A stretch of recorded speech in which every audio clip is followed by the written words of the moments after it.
नमस्कार दोस्तों, भजन भक्ति चैनल में आपका स्वागत है। चलिए शुरू करते हैं आज की बहुत ही रोचक, मनोरंजक और दिलचस्प कहानी, राक्षसों के गुरु शुक्राचार्य की पुत्री देवयानी की प्रेम कहानी। देवयानी क्यों करना चाहती थी अपने भाई से विवाह? शुक्राचार्य की पुत्री देवयानी के प्रेम और विवाह की ये कहानी बहुत ही रोचक है। आगे बढ़ने से पहले आपसे विनम्र निवेदन है कि कृपया करके मेरे चैनल को सब्सक्राइब करें, मेरे वीडियो को लाइक करें और इसे अपनी फैमिली और फ्रेंड के साथ शेयर भी करें। प्राचीन काल में देवताओं और राक्षसों के कई युद्ध हुए। इन युद्धों में कभी देवता जीतते और कभी राक्षस जीत जाते। लेकिन एक समय ऐसा आया कि राक्षसों की शक्ति बहुत तेजी से बढ़ने लगी। इसका कारण था मृत संजीवनी विद्या। राक्षसों के गुरु शुक्राचार्य को भगवान शिव के आशीर्वाद से मृत संजीवनी विद्या का ज्ञान मिल गया था। अब युद्ध में जो भी राक्षस मारे जाते, शुक्राचार्य उन्हें फिर से जीवित कर देते। देवताओं के लिए यह बड़ी समस्या बन गई। देवताओं को ये समझ ही नहीं आ रहा था कि इस समस्या का क्या उपाय किया जाए। देवताओं के गुरु गुरु बृहस्पति भी इस विद्या से अनजान थे, अर्थात उनको भी इस विद्या का ज्ञान नहीं था। बहुत सोच विचार करने के बाद देव गुरु बृहस्पति को एक उपाय सूझा। उन्होंने अपने पुत्र कच्छ को बुलाकर कहा कि वो जाकर गुरु शुक्राचार्य का शिष्य बन जाए और मृत संजीवनी विद्या सीखने का प्रयास करे। बृहस्पति जानते थे कि यह कार्य इतना आसान नहीं होगा। उन्होंने अपने पुत्र कच्छ से कहा कि अगर वह किसी प्रकार शुक्राचार्य की सुंदर पुत्री देवयानी को प्रभावित या आकर्षित कर लेता है तो हो सकता है कि ये काम आसान हो जाए। अपने पिता के आदेश का पालन करने के लिए कच्छ जाकर गुरु शुक्राचार्य का शिष्य बन गया। कच्छ एक तेजस्वी युवक था और बुद्धिमान भी था। देवयानी कच्छ की सुंदरता को देखकर उसको मन ही मन चाहने लगी, पर यह बात उसने किसी से कही नहीं। इसी बीच राक्षसों को यह बात पता चल गई कि देवताओं के गुरु का पुत्र कच्छ शुक्राचार्य से शिक्षा ले रहा है। राक्षस समझ गए कि कच्छ का उद्देश्य मृत संजीवनी विद्या का ज्ञान पाना है। राक्षसों ने सोचा कि यदि कच्छ ने यह विद्या सीख ली तो ये उनके लिए हानिकारक होगा। राक्षसों ने निर्णय लिया कि कच्छ का जीवित रहना विनाशकारी हो सकता है, इसलिए वो चुपचाप कच्छ को मारने की योजना बनाने लगे। एक दिन राक्षसों ने कच्छ को पकड़कर उसका वध कर दिया। जब देवयानी को यह बात पता चली तो वो इसे सहन नहीं कर सकी। उसने रो रो कर अपने पिता से कच्छ को पुनर्जीवित करने की विनती की। शुक्राचार्य देवयानी का कच्छ के प्रति प्रेम समझ गए और हार कर उन्होंने कच्छ को जीवित कर दिया। जब राक्षसों को इस बात का पता चला तो वे चिढ़ गए और उन्होंने कुछ दिन बाद फिर से कच्छ को मृत्यु के घाट उतार दिया। लेकिन शुक्राचार्य भी क्या करते, पुत्री मोह में उन्होंने फिर से कच्छ को जीवित कर दिया। अब तो राक्षसों को और भी क्रोध आ गया। उन्होंने सोचा जो भी हो जाए कच्छ को तो रास्ते से हटाना ही होगा। उन्होंने तीसरी बार भी कच्छ को मार डाला, लेकिन इस बार राक्षसों ने एक चालाकी ये करी कि राक्षसों ने कच्छ को मारकर उसके शरीर को जला दिया और राख को एक पेय में मिलाकर अपने गुरु शुक्राचार्य को ही पिला दिया। राक्षसों ने सोचा चलो अब तो कच्छ की छुट्टी हो गई, लेकिन देवयानी तो कच्छ के प्रेम में थी, वो कहाँ मानने वाली थी। देवयानी ने जब कच्छ को कहीं भी ना पाया तो वो समझ गई कि क्या हुआ होगा। देवयानी ने फिर से अपने पिता शुक्राचार्य से विनती की कि वो कच्छ का पता करें। शुक्राचार्य महान ऋषि थे। उन्होंने अपने तपोबल की शक्ति से कच्छ का आह्वान किया तो उन्हें खुद के पेट से कच्छ की आवाज़ आई। अब शुक्राचार्य दुविधा में पड़ गए और वो कच्छ को जीवित करते हैं तो स्वयं मर जाएंगे। अतः उन्होंने कच्छ की आत्मा को मृत संजीवनी का ज्ञान दे दिया। फिर कच्छ अपने गुरु शुक्राचार्य का पेट फाड़कर बाहर आ गया और शुक्राचार्य की मृत्यु हो गई। उसके बाद कच्छ ने मृत संजीवनी विद्या का प्रयोग किया और अपने गुरु शुक्राचार्य को जीवित कर दिया। कच्छ ने शुक्राचार्य को जीवित करके शिष्य के धर्म को निभाया। अतः शुक्राचार्य ने कच्छ को आशीर्वाद दिया। देवयानी कच्छ को देखकर अत्यंत प्रसन्न हुई और उसने कच्छ से विवाह करने की इच्छा जताई। जवाब में कच्छ ने सत्य का उद्घाटन किया। उसने कहा कि यहाँ आने का उसका उद्देश्य मृत संजीवनी विद्या का ज्ञान प्राप्त करना ही था, जो अब पूरा हो चुका है और अब वो वापस देवलोक को जा रहा है। इसके साथ ही कच्छ ने यह भी कहा कि चूंकि वो शुक्राचार्य के पेट से निकला है, इसलिए शुक्राचार्य उसके पिता समान हुए। इस प्रकार देवयानी कच्छ की बहन हुई, इसलिए वो अपनी बहन से शादी कैसे कर सकता है। कच्छ की इस बात से देवयानी को गहरा आघात लगा। क्रोध और शोक में देवयानी ने कच्छ को श्राप दिया कि वो कभी भी मृत संजीवनी विद्या का प्रयोग नहीं कर पाएगा। कच इस बात से चकित रह गया। चिढ़कर उसने भी देवयानी को श्राप दे दिया कि वो भी जिस व्यक्ति से विवाह करेगी उसका चरित्र अच्छा नहीं होगा।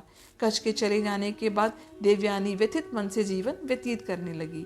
एक दिन देवयानी राजकुमारी शर्मिष्ठा के साथ वन में स्नान करने गई। राजकुमारी शर्मिष्ठा असुर राजा वृषपर्वा की पुत्री थी। राजा वृषपर्वा गुरु शुक्राचार्य का बहुत सम्मान करते थे और उन्होंने शुक्राचार्य को मुख्य सलाहकार नियुक्त किया था। इसी कारण देवयानी और शर्मिष्ठा में पहचान और दोस्ती थी। जब लड़कियां स्नान कर रही थीं तो बहुत जोर जोर से हवा चलने लगी, जिससे नदी के बाहर रखे उनके सूखे वस्त्र इधर उधर बिखरने लगे। इस समय भगवान शंकर पार्वती के साथ उधर से निकले। भगवान शंकर को देखकर वो सारी स्त्रियां जलाशय से निकलकर जल्दी जल्दी अपने वस्त्र पहनने लगी। जब देवयानी ने नदी से बाहर आकर कपड़े पहने तो गलती से उसने शर्मिष्ठा के वस्त्र पहन लिए। हवा की वजह से सारे कपड़े आपस में मिल गए थे, इसलिए देवयानी से ये भूल हो गई। शर्मिष्ठा ने जब यह देखा कि देवयानी ने उसके वस्त्र पहन लिए हैं तो उसने चिढ़कर कहा, राजकुमारी के कपड़े पहनने से तुम राजकुमारी नहीं बन जाओगी। तुम्हारे पिता मेरे पिता के सेवक ही हैं, तो तुम भी सेविका ही हो। देवयानी एक अति सुंदर युवती थी। राजकुमारी के वस्त्र पहनने से उसकी सुंदरता और भी बढ़ गई थी। शर्मिष्ठा भी रूपवती थी, पर उसे देवयानी से स्त्री स्वभाव के कारण जलन हुई। स्नान करके लौटते समय गुस्से और जलन से भरी शर्मिष्ठा ने देवयानी को एक सूखे कुएं में धकेल दिया और अपनी दासियों के साथ वापस नगर आ गई। कुआं बहुत गहरा नहीं था, इसलिए देवयानी बच तो गई, लेकिन वो उस कुएं से बाहर नहीं निकल पाई। गिरने से लगी चोट से कहराती देवयानी बचाव की गुहार करने लगी। संयोगवश उसी समय जंगल में युवा राजा ययाति शिकार खेल रहे थे। राजा ययाति महान प्रतापी राजा नहुष के पुत्र थे। जब ययाति कुएं के पास से गुजरे तो उन्होंने देवयानी की करुण पुकार सुनी। राजा ययाति ने देवयानी का हाथ पकड़कर कुएं से बाहर निकालकर उसके प्राण की रक्षा करी। राजा ययाति एक सुदर्शन पुरुष थे। उनके सुंदर व्यक्तित्व से देवयानी प्रभावित होकर बोली, हे आर्य, आपने मेरा हाथ पकड़ा है, अतः मैं आपको अपने पति रूप में स्वीकार करती हूँ। हे क्षत्रिय श्रेष्ठ, यद्यपि मैं ब्राह्मण की पुत्री हूँ, किंतु बृहस्पति के पुत्र कच के शाप के कारण मेरा विवाह ब्राह्मण कुमार के साथ नहीं हो सकता, इसलिए आप मुझे अपने प्रारब्ध का भोग समझकर स्वीकार कीजिए। ययाति भी देवयानी के रूप यौवन पर मुग्ध थे। जब उन्हें पता चला कि देवयानी गुरु शुक्राचार्य की पुत्री है तो वो असमंजस में पड़ गए। ययाति ने देवयानी से कहा कि यद्यपि वो देवयानी से विवाह करना चाहते हैं, पर गुरु शुक्राचार्य को यह संबंध स्वीकार नहीं होगा, अतः मैं यह विवाह करने में असमर्थ हूँ। यह कहकर दुखी मन से राजा ययाति ने देवयानी से विदा ली। जीवन में पुनः दूसरी बार देवयानी का तिरस्कार हुआ। अपमान, दुख, शोक के सागर में डूबी देवयानी वही कुएं के पास बैठकर रोने लगी। उधर जब शाम ढले देवयानी जंगल से वापस नहीं आई तो शुक्राचार्य को चिंता हुई। शुक्राचार्य देवयानी को खोजने निकल पड़े। वन में जब उन्हें देवयानी मिली तो उसकी हालत देखकर उन्हें बहुत दुख हुआ। देवयानी के कपड़े गंदे, शरीर में चोट लगी और सुंदर मुख अश्रुओं में डूबा हुआ था। अपनी पुत्री की यह दशा देखकर शुक्राचार्य बहुत दुखी हुए। उन्होंने देवयानी से पूछा कि उसकी इस दयनीय स्थिति के लिए कौन उत्तरदायी है। देवयानी ने राजकुमारी शर्मिष्ठा की बात बताई और कहा कि राजकुमारी ने मुझे एक सेवक की पुत्री कहा और मेरा अपमान किया है। मैं यहाँ से तब तक नहीं हिलूंगी जब तक राजकुमारी शर्मिष्ठा मेरी दासी नहीं बन जाती। यह एक अवांछित इच्छा थी, पर गुरु शुक्राचार्य इस स्थिति में भी अपनी प्रिय पुत्री को ना कैसे कहते। शुक्राचार्य ने राजा वृषपर्वा को संदेश भेजा कि वो उनके राज्य में वापस ही नहीं लौटेंगे अगर देवयानी की इच्छा अनुसार राजकुमारी शर्मिष्ठा देवयानी की सेविका नहीं बनी तो।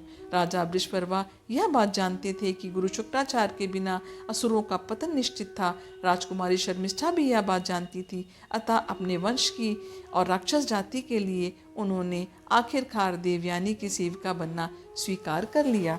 दिन बीतने लगे। एक दिन देवयानी उसी वन में घूम रही थी कि फिर से उसकी मुलाकात राजा ययाति से हो गई।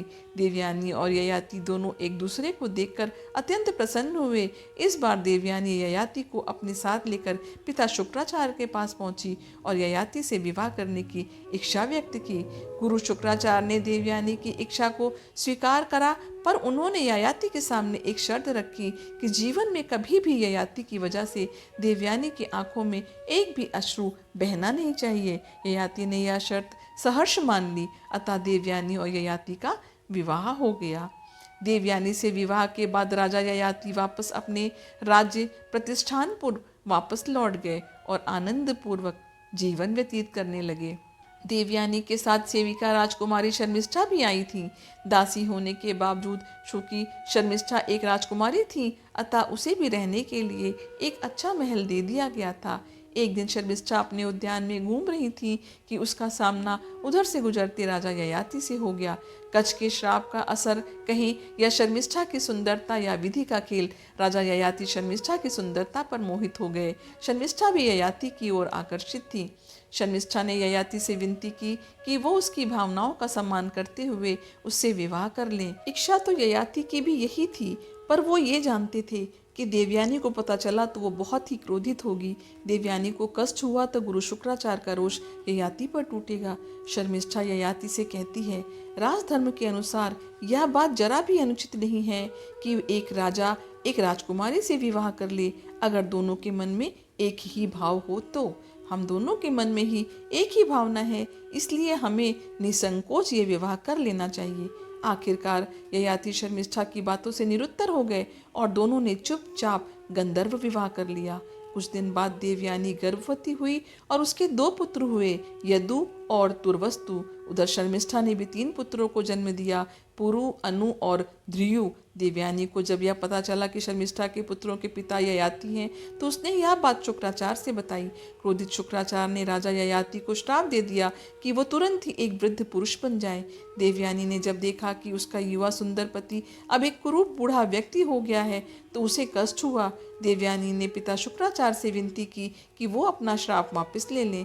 शुक्राचार्य बोले, मेरा श्राप तो वापस नहीं हो सकता। हाँ, अगर ययाति का कोई एक पुत्र अपनी इच्छा से अपना यौवन ययाति को दे दे तो ययाति फिर से युवा हो जाएगा।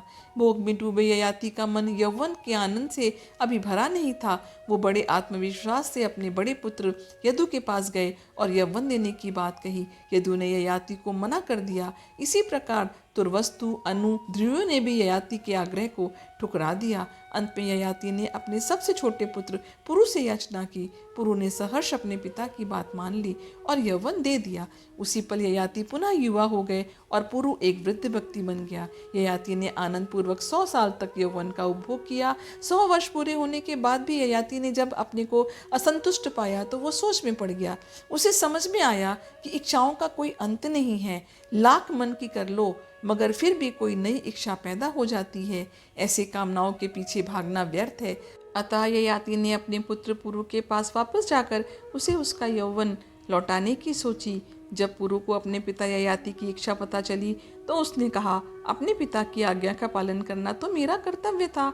आप अगर चाहें तो कुछ समय और आनंद भोग करें, मुझे कोई कष्ट नहीं है। ययाति ने जब यह बात सुनी तो उन्हें बहुत ग्लानि हुई। ययाति पुरु की उदारता से बहुत प्रभावित हुए और सबसे छोटा होने के बावजूद उन्होंने पुरु को अपना उत्तराधिकारी घोषित कर दिया। ययाति ने पुरु को उसका यौवन वापस लौटा दिया और पुनः वृद्ध रूप में आकर ययाति देवयानी और शर्मिष्ठा के साथ राज्य छोड़कर वानप्रस्थ हो गए। आगे चलकर राजा ययाति के 5 पुत्रों ने 5 महानतम वंश का निर्माण किया। राजा यदु यदुवंश, राजा तुर्वस्तु यवन वंश, राजा अनु मलेच्छ वंश, राजा ध्रुयु भोजवंश और राजा पुरु पौरव वंश या कुरुवंश। यदि यह कहानी आपको थोड़ी भी पसंद आई है तो कमेंट बॉक्स में हर हर महादेव लिखें। आपका दिन शुभ हो। धन्यवाद।